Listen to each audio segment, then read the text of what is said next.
नमस्कार मित्रांनो, मी गणेश कोरिवले आणि आपल्या नवीन व्हिडिओमध्ये आपल्या सगळ्यांचं स्वागत आहे पुन्हा एकदा. तर आज आपण आलेलो आहोत, गावी आलो आहे सकाळीच आज, कारण आज शनिवार रविवार असल्यामुळे ईदची सुट्टी आहे. तर म्हटलं आज गावी आलो आहे, थोडं काम आहे आपल्या शेतीचं. पेंडे भरायचे आहेत, आपल्या गुरांसाठी पेंडे भरायचे आहेत. आणि आता पेंडे आमची बैलगाडी गेलेली आहे पुढे. तर आता मी उशिरा आल्यामुळे थोडा बैलगाडी पुढे गेलेली आहे. आता पोचतो थोड्या वेळातच शेतावर. तर बघा, हा संपूर्ण आमचा इकडचा रस्ता आणि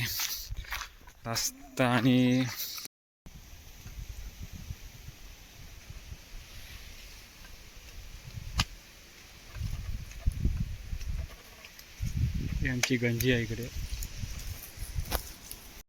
प्रमाणे आम्ही येतो शेतावर. आमचे पेंडे भरायचे आहेत. पेंडे म्हणजे ही संपूर्ण पावसाळ्याची तयारी आहे. पावसाळ्यासाठी गुरांचा खाणं, म्हणजे आताच पेंडे भरून ठेवले तर आधीमध्ये पाऊस पडला किंवा वरती शेती कोण न करत असल्यामुळे वनवे वगैरे लागतात, आणि वनवे लागल्यामुळे पूर्ण हा गुरांचा खाणं आहे पेंडा. म्हणजे आपल्या भाताचा, तांदळाचा, म्हणजे जो शेती असते त्याचा हा पूर्ण पेंडा आहे. तो पेंडा जळू शकतो, म्हणून आपण आधीच पूर्वतारी म्हणून आपण आधीचे पेंडे भरून घेतो. घरी आमचा वाडा आहे, त्या वाड्यामध्ये भरतो आम्ही.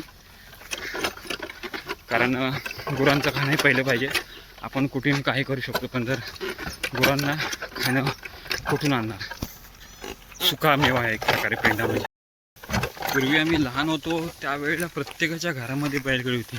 आणि आज जर आम्ही पाहायला गेलो तर आमच्या गावामध्ये मला वाटते मोजून 6 ते 7 बैलगाड्या तुम्हाला दिसतील बस. आज 200-250 घरांचं गाव, प्रत्येक घरात बैलगाडी होती. आणि आज तर तुम्ही पाहायला गेला तर फक्त 5 ते 6 बैलगाड्या. म्हणजे किती लोक शेती करत आहेत त्याच्यावर आपल्याला कळत आहे. बहुतेक लोकांनी शेती सोडलेली आहे. सगळे मुंबईमध्ये पाळतात, शहरामध्ये. सगळ्यांना शहराचं जीवन पाहिजे, गावचं जीवन कोणाला नको आहे.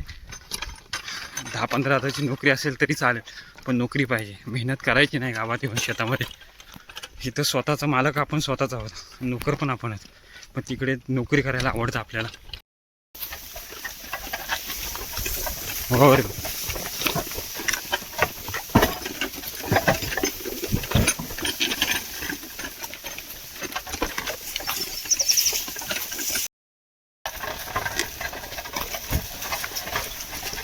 नमस्कार मित्रांनो,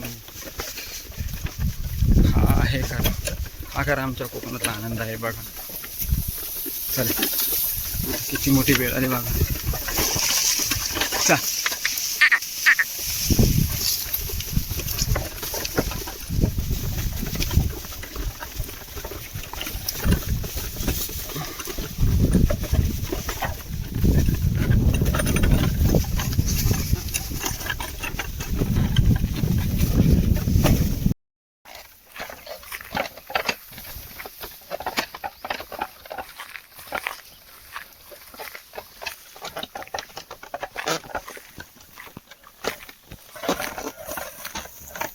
रस्ते